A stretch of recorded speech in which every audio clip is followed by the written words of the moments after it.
పశ్చిమ గోదావరి జిల్లా భీమవరం యనమదురు కాలువలో వింత జంతువులు కలకలం రేపాయి. నీటిలో నుంచి కాలువ గట్టు మీదకు వచ్చి అటు ఇటు తిరగడాన్ని స్థానికులు చూసి ఆశ్చర్యం వ్యక్తం చేశారు.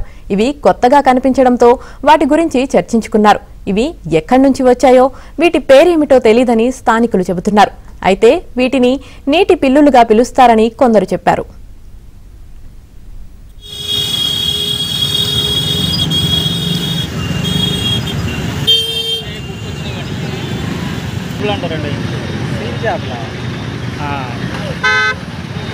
కాలువ గట్టు మీదకు వచ్చి అటు ఇటు తిరగడాన్ని స్థానికులు చూసి ఆశ్చర్యం వ్యక్తం చేశారు.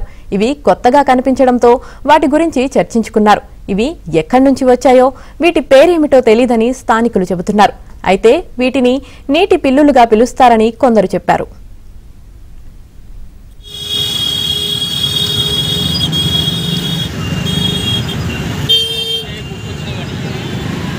అంటారండి